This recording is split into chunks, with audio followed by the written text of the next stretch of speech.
मिथ्या ज्ञान क्यों हो गया? मिथ्या ज्ञान तो मिथ्या तो शल्य ही है ही पड़ा है, मिथ्या दर्शन जहाँ है। तो हम ज्ञान जितना भी होता है सब मिथ्या ही होता है।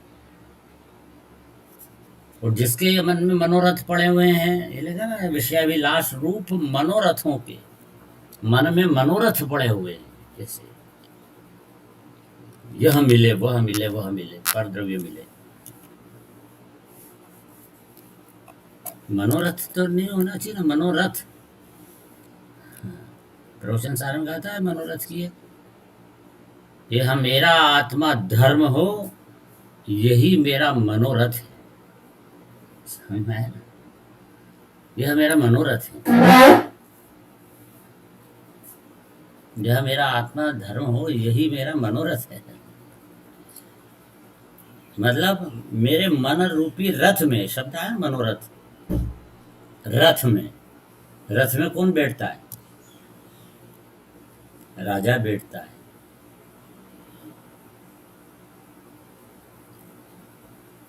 कि भिक्षा बैठती, भिखारीपन बैठता है, भिखारी बैठता है क्या उसमें? और रथ आ रहा है, राजा की सवारी, रथ में वो राजा बैठा है। और अपने यहाँ तो जिनेंद्र भगवान बैठते हैं रथ में। ना रथ, ये रथ यात्रा में, रथ में नहीं बैठते। रथ यात्रा निकालते ना उस पे। अब तो रथ में किसको बिठाया अपन ने? उसे महान वस्तु को बिठाया जाता है रथ में। ये नियम है। तो ये मन मेरा एक रथ है, इसमें किसे बिठाना चाहिए? रथ में। तो उधर से राजा की सवारी निकली, उधर बाहर आया वो, सब लोग इंतजार कर, जिसमें राजा बैठ के आएगा राजा। तो उसमें तो कुत्ता बैठ के आ गया। अरे ये कैसा है, ये रथ के अंदर कुत्ते को बैठा दिया, यहाँ पे बैठ दिया, ये कि रथ में नाम पाएगा ये? हाँ। अरे भाई, रथ में अपना मनोरथ, नाम शब्द भी दिया है मनोरथ। आत्मा के मन को रथ नाम दिया है भाई साहब, समझना इस बात को। तो इस रथ में कौन महान चीज बैठना चाहिए? तो जिसके बैठ गई महान वस्तु धर्म मन में, तो यह आत्मा धर्ममय अपना अनुभव करके मुक्ति को प्राप्त होता है, ऐसा महान आत्मा बनता है। तो यह मन में मनोरथ है कि मैं धर्मात्मा हूँ, धर्म बने मेरे अंदर में, स्वानुभूति हो। जिसकी जगह उल्टा हो रहा है, ये मन रूपी रथ तो है और उसके अंदर ये बिठा हुआ है पांच इंद्रिय के विषय भोग के भाव, मिथ्यात्व माया निदान, ये सब मन के अंदर चल रही है, तिकड़म चल रही है। इसको मारेंगे, इसको बचाएंगे, उसको उठाएंगे, उसको धरेंगे, उसको लाएंगे, उसको खाएंगे, उसको पिएंगे, इसको भोगेंगे। ये सब मन के, मन रूपी रथ के अंदर ये क्या बिठा रखा है तुमने? मनोरथ शब्द आया ना, ये विषयाभिलाष रूप मनोरथों के विकल्प जाल रूपी अग्नि की ज्वालाओं से, अग्नि की ज्वालाएं ये सुलग रही हैं, ये मन के अंदर रथ में बिठा के रखी हैं। ऐसी जो ज्वालाएं हैं उससे रहित, जिसमें यह नहीं है, उससे रहित जिसमें यह नहीं है, मन रूपी रथ में यह न तो ये है, ये नहीं है, निदान बंध आदि तीन शल्य भी नहीं है, और विषयाभिलाषाएं का मन मनोरथ नहीं है। ऐसा करके, और जो जिसने अपने ज्ञान को उनसे रहित देखा है, ज्ञेय से रहित अपने ज्ञान को समझ लिया है, जिसने उस ज्ञान के स्वरूप को जो जान लेता है, अनुभवता है शुद्ध ज्ञान को, उस शुद्ध ज्ञान में भगवान आत्मा होता है, तो वो भगवान आत्मा का अनुभव करता है, वही ज्ञान सम्यक ज्ञान है। लिखा यहाँ, ज्वालाओं से रहित जो निज सम्यक ज्ञान है, उससे रहित। अब वापिस उससे रहित, सम्यक ज्ञान से रहित। अब उल्टे वापिस आओ, बाह्य पदार्थों का शास्त्र द्वारा जो ज्ञान है, बाह्य पदार्थों का शास्त्र द्वारा जो ज्ञान है, उससे कुछ काम नहीं। तो बाह्य पदार्थों का हो ज्ञान, शास्त्र का ज्ञान ऐसे ऐसे जो शास्त्र ज्ञान है ना, ये शास्त्र भी बाह्य पदार्थ है, मालूम है आपको? ये जो शास्त्र है, देखो, परमात्मा प्रकाश ग्रंथ है, समय सार जी हैं, ये अंदर का निज पदार्थ है, आत्मा है ये क्या, कि ये बाह्य में पदार्थ है, भिन्न पदार्थ है। पढ़ रहे ना, देखो ये दूर बैठे हुए हैं, शास्त्र यहाँ रखे हुए हैं, आत्मा तो यहाँ बैठा हुआ है, शास्त्र यहाँ रखे हुए हैं बाहर, ये तो पर है। जैसे गुरु है वो भी पर है, देव है वो भी पर है, बाह्य पदार्थ। अब ये बाह्य पदार्थ माने पर लक्ष्य पर में लक्ष्य रखता है, पर लक्ष्य से शास्त्र पढ़ता है, तब तक पर लक्ष्य में जाने से उसका ज्ञान सम्यक नहीं होता है। कितने शास्त्र पढ़ ले, 11 अंग 9 पूर्व, पर पे लक्ष्य है, शास्त्र पे, शास्त्र पर है, उस पे लक्ष्य है, कितना भी पढ़ ले, लेकिन उससे वह ज्ञान सम्यक हो गया है मेरा? नहीं, बिल्कुल नहीं। सम्यक ज्ञान होने की शर्त यही है, स्वसंवित्ति, स्वसंवेदन प्रत्यक्ष, स्वसंवेदन प्रत्यक्ष। अब ये वाली जो शर्त है उसको समझाएंगे भी हाल में पूरा, स्वसंवेदन का भी पॉइंट आएगा। जहां ये स्वसंवेदन होगा बस वहां ज्ञान सम्यक हो जाएगा, फिर वो पर को जाने तो कोई दोष नहीं है उसमें।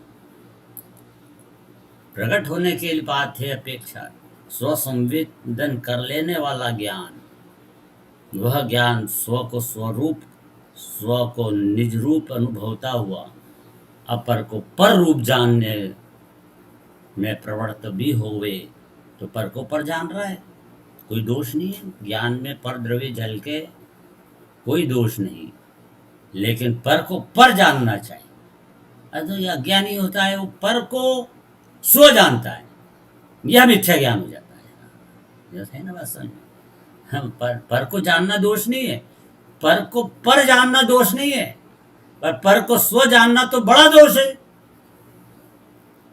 तो सामने सोना पड़ा हुआ है, उसको चांदी के रूप में देखोगे तो दोष नहीं आएगा, और तांबा है सामने और क्योंकि ये तो सोना है तो दोष आएगा कि नहीं आएगा? और सोना मान के खरीद लोगे, रख लोगे तो घाटे में चले जाओगे, क्योंकि जो वस्तु जैसी है उसको वैसी जानना चाहिए। तो ये आत्मा मेरा स्व है तो स्व जानो, और परद्रव्य पुद्गल आदि परद्रव्य है तो पर जानो, तो सम्यक ज्ञान होएगा। और तुम पर को स्व जानो या मेरे कल्याण करने का हेतु मानो, व्यवहार से बोलते हैं हेतु, देव शास्त्र गुरु को सबको व्यवहार नहीं चाहिए हेतु है ना। निश्चय न से स्व संवेदन ज्ञान होएगा, अनुभूति करेगा यहाँ आत्मा की, ये स्व लक्ष्य। तो अभी देखो शास्त्र पढ़ा तो पर में ध्यान जा रहा है ना, अभी गुरु का लक्ष्य करो तो गुरु पर है तो पर में लक्ष्य जा रहा है ना, और पर से जो पर के लक्ष्य से जो ज्ञान हो रहा है अभी, वह ज्ञान, वह सम्यक ज्ञान नहीं है। कितना भी ज्ञान हो जाएगा ना, शास्त्र पढ़ के गुरु की आवाणी सुनकर कितना भी ज्ञान हो जाए सब, कि मेरे को मालूम है 13वीं 12वीं शक्ति प्रकाश शक्ति है, उसमें स्व संवेदन का स्वरूप बताया है पूरा। और ये सारी बातें समय सार की पहली गाथा में क्या लिखा है, तीसरी के अंदर देखो क्या लिखा है, छठी गाथा कैसी कमाल की है, नहीं अप्रमत्त प्रमत्त नहीं जो एक ज्ञाय भाव। कितना भी याद कर ले तो, कितना भी पर का लक्ष्य से एक ज्ञाय भाव है, ऐसा ही सोच रहा है, उसमें ज्ञान में भी हाल सम्यक नहीं हुआ है। ये बात समझ में सम्यक कब होगा? तो छठी गाथा में कहा था प्रमत्त अप्रमत्त से भी नहीं एक ज्ञायक भाव है, तो वो शास्त्र में ज्ञायक भाव है कि ज्ञायक भाव यहाँ अंदर बैठा मेरे अंदर? तो मुझे यहाँ पर प्रमत्त अप्रमत्त के भावों से भिन्न अंदर में एक ज्ञायक भाव हूँ, ऐसा भाव भाषित होएगा, उपयोग में मेरा ज्ञायक आवेगा और आएगा तो ये ज्ञान स्व संवेदन रूप कहलाएगा, अनुभूति करेगा आनंद की। वहां पर जो ज्ञान प्रकट होएगा स्व को स्वरूप पर को पर जानने रूप, वहां सम्यक ज्ञान होगा। उसके पहले सम्यक ज्ञान हुआ ही नहीं है। जो शास्त्र से पढ़ करके और अपने को ज्ञानी मानते हैं वे अज्ञानी हैं, ज्ञानी नहीं। समझ में आया? आत्मानुभूति से होता है वह ज्ञानी, यहां से ज्ञानी है। काम बराबर व्यवस्थित होना चाहिए। जरा भूल की तो नरक में बसेरा, अरे जभी जाग जाओ जभी है सवेरा, न समझो अभी मित्र इतना अंधेरा। अरे जभी जाग जाओ तभी है सवेरा, अरे अभी जाग जाओ अभी है सवेरा। आज अब तो जागो भाई, अनादिकाल से सोए हुए थे, मोह निद्रा में अनादिकाल से सोए थे। अब ये मोह की निद्रा से जाओ, मोह निद्रा हटाओ और वस्तु के स्वरूप के अनुसार अपने वस्तु का और परद्रव्य का सबका निरीक्षण करो। तो स्व के अंदर स्व ही स्व है, पर है ही नहीं। इस प्रकार अपनी सत्ता में पर के बिना का स्व अनुभूति में लाओ। पर के बिना का, इसमें स्व में पर नहीं है, शरीर नहीं है, कर्म नहीं है, राग नहीं है। समझ आया ना? मेरी सत्ता में मेरा परम पारिणामिक भाव स्वभाव है, त्रिकाली ध्रुव है, अनादि अनंत है, अखंड है। ये है मेरी स्वसत्ता में। तो स्वसत्ता में स्वसत्ता ही का ज्ञान होना चाहिए, पर सत्ता का नहीं। मेरी सत्ता में पर सत्ता का ज्ञान कैसे होएगा? मेरी सत्ता में कुछ भी पर है अंदर में, ज्ञान में ज्ञाकार बन रहा है, पर वो भी पर नहीं है वहां, और ज्ञाकार भी ज्ञान की पर्याय है। इसलिए सब स्व ही स्व है अंदर में, पर जानने में जो ज्ञ कार्य है पर के आकार, वो भी आकार ज्ञान की पर्याय में ज्ञायक के ही आकार है, वो परिणमता हुआ।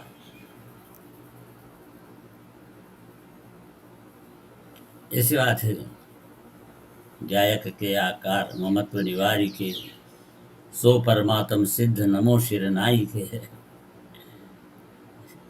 अलौकिक बातें हैं। ज्ञायक के आकार में ममत्व निवारण करो। ममत्व अपने ज्ञान में आकार दिखता है ना, रोटी का आकार दिखा अपने ज्ञान में, ज्ञान में झलकती है रोटी, ज्ञान में रोटी का आकार झलकता। ये ज्ञान में आकार जो बना है, इसमें वो आकार ज्ञान का बना हो, ज्ञान मेड आकार है वो रोटी का, अंदर जो ज्ञान में बना हुआ है। बाहर की रोटी अंदर ज्ञान में घुसी नहीं है, अलग द्रव्य है ज्ञान, और रोटी बाहर पर द्रव्य है। अब जानना हुआ जो ज्ञान में घी का आकार बना रोटी का, वह आकार मेरे अंदर में रोटी का है ही नहीं, वह ज्ञान मेड आकार है, ज्ञान से बना हुआ है रोटी जैसा। और वो जो ज्ञान में आकार है वो ज्ञान है, न कि रोटी है। इसलिए ज्ञान है वो तो स्व है। तो मैं स्व को जान रहा हूं कि पर को जान रहा हूं, रोटी को जान रहा हूं। एक बार कलाकारी से सीख ये पॉइंट पे, हाँ, किस तरह से भी बिठा ले बात को, शांति से जरूर बैठेगी बात। ऐसा नहीं है कि नहीं बैठेगी, बैठ जाएगी। वह सब इस तरह से,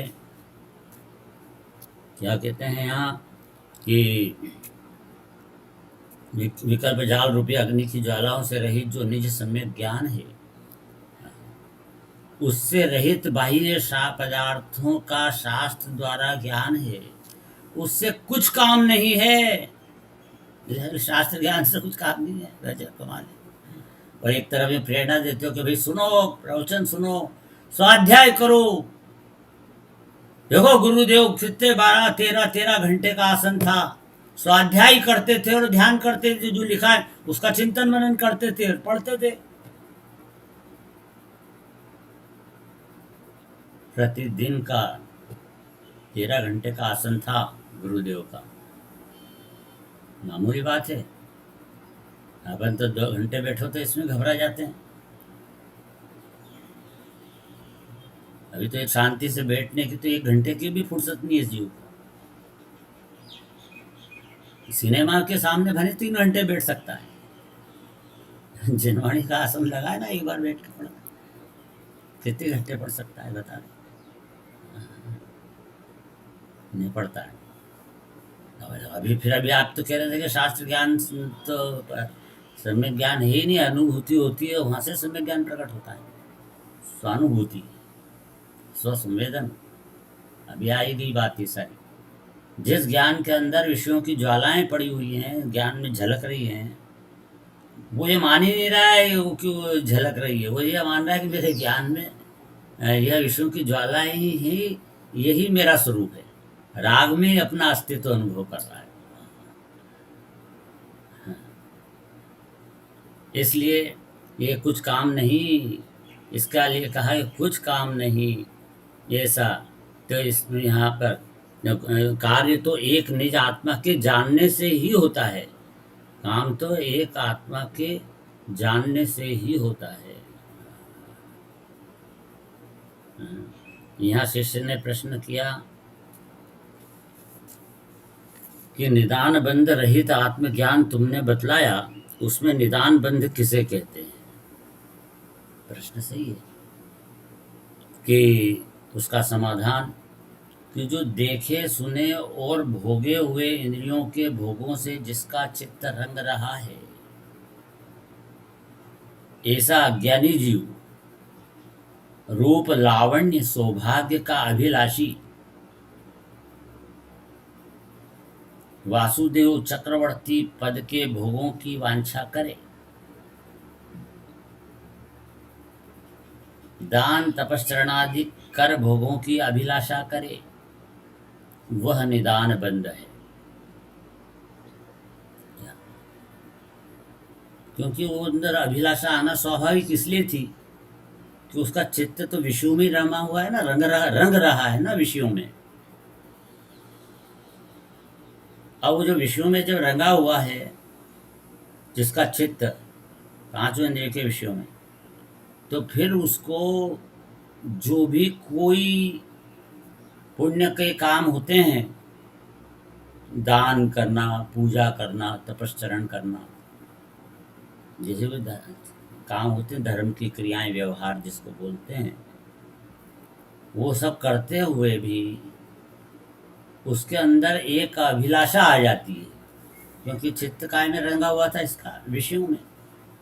और वो जीव कर रहा है पूजा पाठ व्रत भक्ति। अब जब वो ये कर रहा है तो उसको ये भावना आएगी ना कि मेरे को विषय भोग मिले, ये जो मैं स्वभाव पूजा कर रहा हूँ कि दान दे रहा हूँ, तो इससे मेरे को जितना दान दिया उससे ज़्यादा मेरे को धन मिलेगा रिटर्न में। तो उसके लिए मेरे को दान देना चाहिए, क्योंकि मेरे को चाहिए तो इसके फल में मेरी दुकान अच्छी चल जाए, खूब पैसा आमदनी हो गई, ये भावना से उसने दान दिया। ये निदान बंद हो गया है, निदान बंद। ये लिखा है। और उसको आएगी अभिलाषा, क्योंकि वो चित्ती उसमें रंगा हुआ है। पहले डाल दी उनने बात, ये मनोरथ ही उसका ऐसा है। अरे ब्रह्मचारी हो तो उसका मनोरथ में ये है कि तकलीफ नहीं पड़े शरीर को, तो वो उसके लिए भोजन तो अच्छा होना चाहिए, ये खाना चाहिए, वो खाना। ये तो वो भोजन भी वो विषय है, रसना इंद्रिय का विषय है। जब तक आत्मानुभूति नहीं हुई, कहीं ना कहीं विषयों में ही तो रंगा हुआ, फंसा हुआ है वो।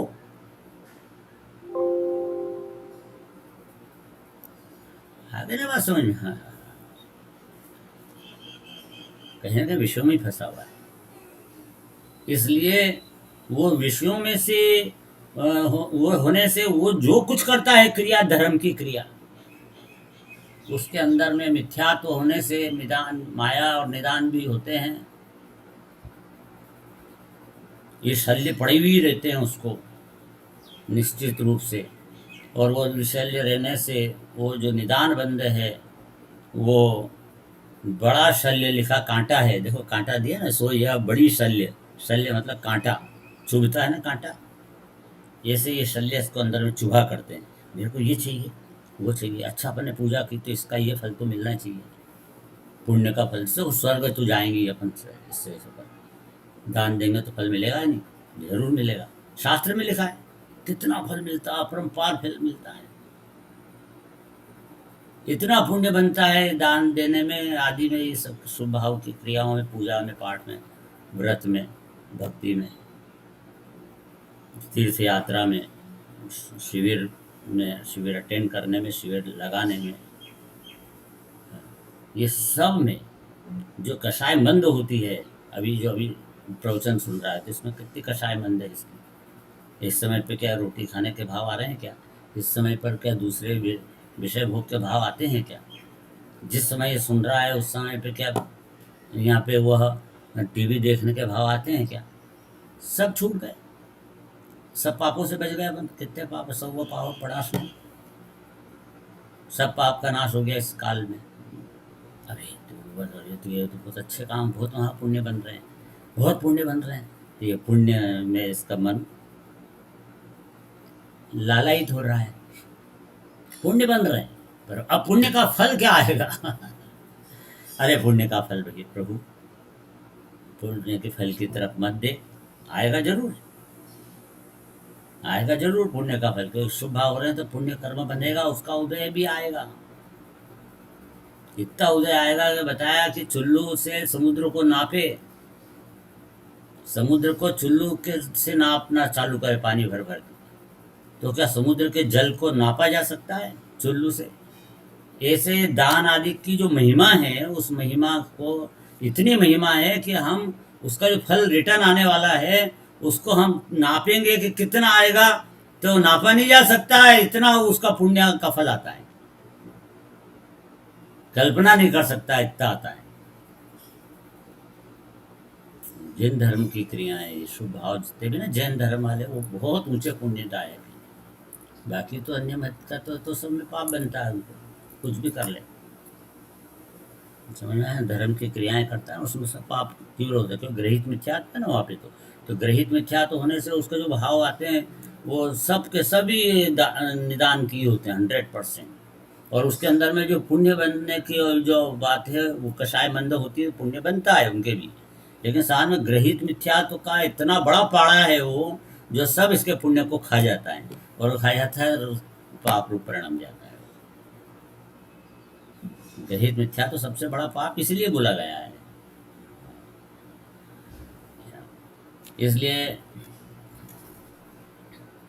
पंडित राजमल जी की तत्व चर्चा है, उसके अंदर ये आया 5 स्टेप बताइए उसकी पाप की, उससे बड़ा पाप, उससे बड़ा पाप, उससे बड़ा पाप, 5 स्टेप। उसमें ये सबसे बड़ा पाप में ये ग्रहित मिथ्यात्व जाता है सबसे। उसके बाद मिथ्यात्व आता है,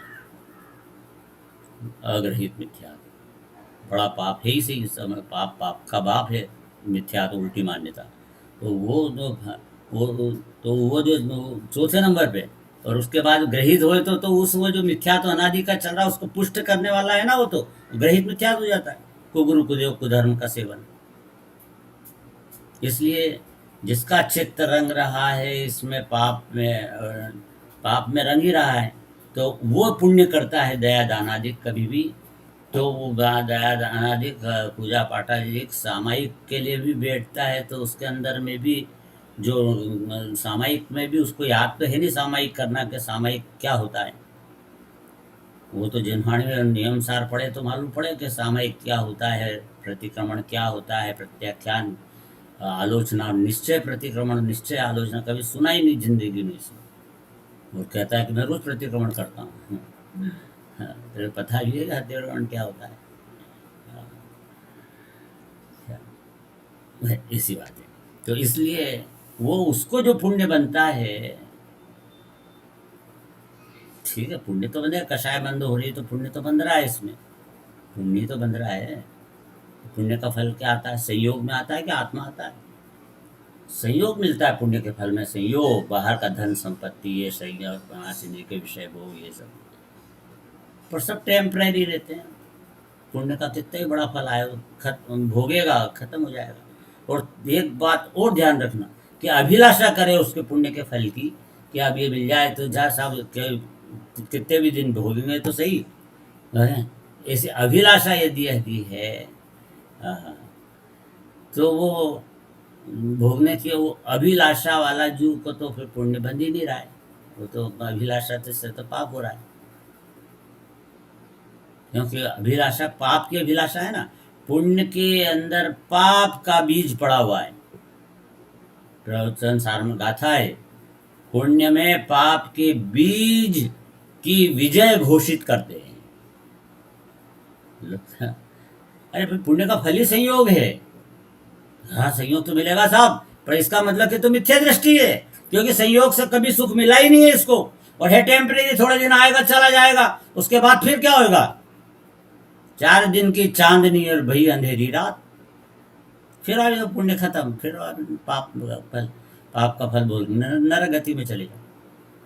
तो पुण्य का फल खाओगे, मतलब वही कल बात आई थी कि पुण्य का फल जहरीला फल है, वो खाओगे और उसका उस समय पे पुण्य का फल विषय भोग, और विषय भोग से फिर पाप बनेगा, पाप बन के फिर वो उदय आएगा उसका, तो नरक तिरंज गति में चला जाएगा।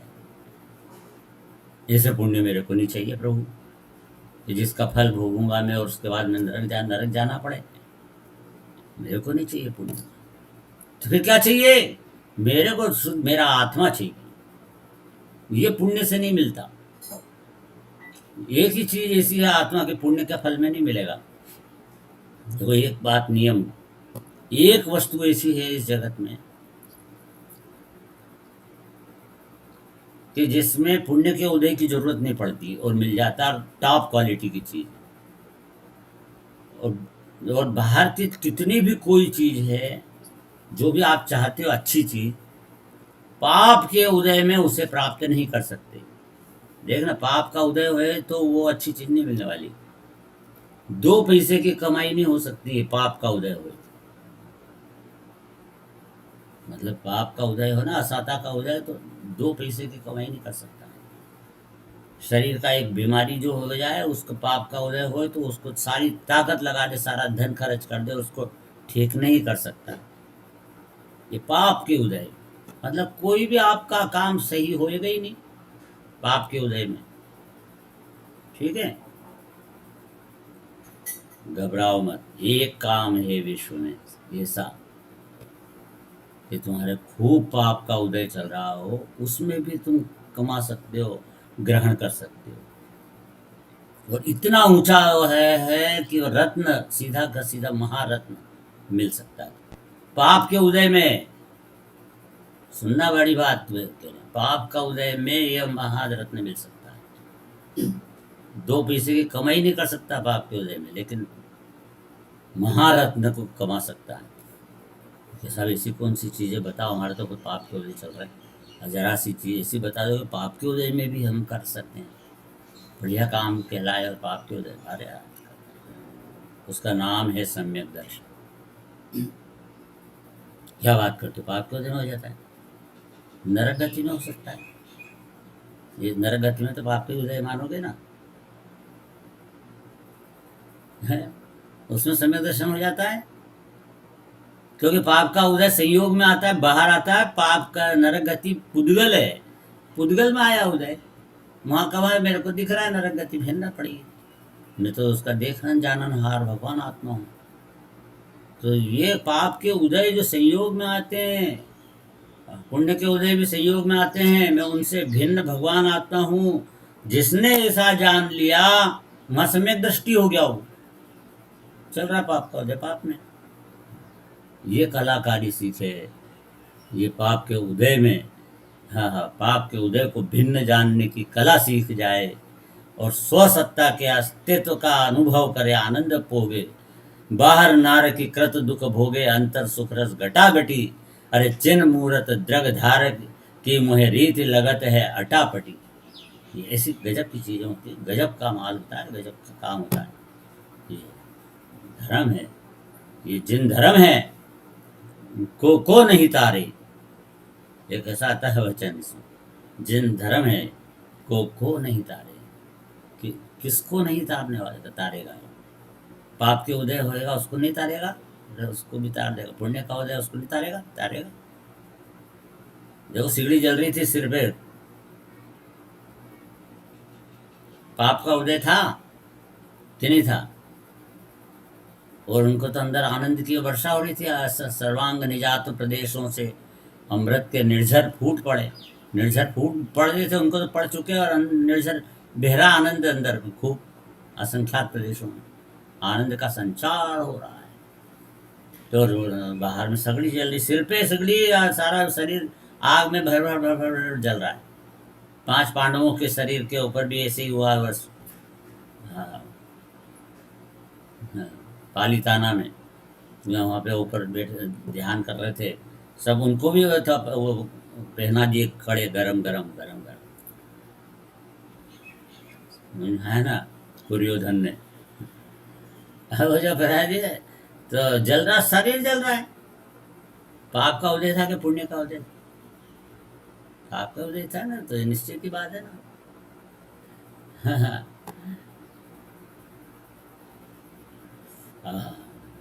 देखो, तो वो जो पाप का उदय था उसको उस काल में भीम अर्जुन युधिष्ठिर को भी, लेकिन पाप का उदय पाप में पड़ा था, और उनने ध्यान हटाया और आत्मा के ध्यान में लगे रहे, केवल ज्ञान प्रकट हो गया। क्या कर लिया पाप के उदय ने? कुछ कर लिया क्या पाप के उदय ने? कुछ नहीं कर पाया। इसलिए ये जो बड़ा काम है, देखो, केवल ज्ञान रूपी रत्न प्राप्त कर लिया। 3 ने तो कर लिया, भीम अर्जुन युधिष्ठिर ने। नकुल सहदेव का ध्यान आ गया था बाहर, तो पुण्य बन गया, तो उस 33 सागर की जेल हो गई, सर्वार सिद्धि में चले गए नकुल और सहदेव। ये ऐसी अलौकिक बातें होती है भाई साहब। तो पाप के उदय में भी कोई काम किया जा सकता है, अच्छा काम, जो कि बाहर संभव नहीं है ना। ऐसा वो जीव यहाँ पर धर्मात्मा, वह काम है सम्यक दर्शन। वो सम्यक दर्शन यहाँ प्राप्त करने की विधि बताई जा रही है, ज्ञान को सम्यक ज्ञान बनाने की विधि बताई जा रही है, और वो विधि ये बताई जा रही है कि स्व संवेदन रूप ज्ञान से परिणमित होगा तो ही तेरे को यह रत्न मिल सकता है। तो पुण्य पाप के उदय के चक्कर में मत पड़, पाप के फल को से डरे मत, और पुण्य के फल को चाहे मत। दोनों को भिन्न जान, और अपने आत्मा की अनुभूति करके आनंद के क्षेत्र में आ जा। अनंत काल निकालना है भाई। ऐसा तो है नहीं कि अभी हाल ये थोड़े से दिन के अंदर अपना काम निपट जाएगा, नंबर मुरा जाएंगे, फिर देखा जाएगा आगे। ऐसा तो होगा ही नहीं। देखा क्या जाएगा, आत्मा में तो रहूंगा ही अनंत काल, कहीं ना कहीं तो रहूंगा तो कहाँ रहूंगा भाई, किस तरह से रहूंगा, जरा सोचने की बात है। क्या मिथ्यात्व में रहूंगा, कषाय में रहूंगा, पाप पुण्य के उदयों में रहूंगा, नरक तिर्यन से 4 गति के अंदर भटकता रहूंगा? निश्चित ही बात है कि जो आत्मा का स्वरूप नहीं अनुभव करेगा इस जन्म में, बेचारा भटकते ही रहेगा। भटकना ही पड़ेगा, अपने को ही भटकना पड़ेगा। अगर अपने करेंगे तो, अगर करेंगे तो सफल, और नहीं तो असफल। असफल की चतुर्गतियां हैं, जेल, और सफल की मुक्ति है, सिद्धशिला है भगवान। इसलिए यहाँ पर वो बना है।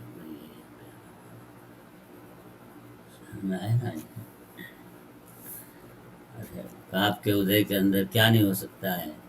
अरे भाई, चोर होता है, चोर को 5 लाख रुपए मिले, तो ये पाप का भाव, चोरी करने का भाव कौन सा चल रहा था उसका?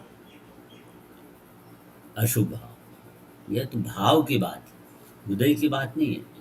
भाव तो अशुभ था, वो चोरी करने का भाव, और उसको वो मिल गया, चोरी करने में 5 लाख रुपए मिल गए। वो पुण्य का उदय है उसका, पुराना पुण्य का उदय। पहले कर्म बंधे थे, पुण्य का उदय। क्योंकि अगर चोर पाप का उदय होता ना चोरी करने वाले का, तो पाप के उदय में वो चोरी वो पकड़ा जाता, पुलिस पकड़ लेती उसको। ये 5 लाख मिले और पुलिस नहीं पकड़ पाई, पुण्य का उदय था इसलिए नहीं पकड़ पाई। लेकिन अभी जो चोरी का भाव हुआ है उसको, उस भाव से तो उसको कर्म बनेंगे ना भाई, और उसको कर्म बनेंगे, और उस चोरी का फिर दंड मिलेगा, जो नरक गति आदि में जाएगा। हाँ, क्या हुआ? प्रश्न फिर से बोलो जल्दी से।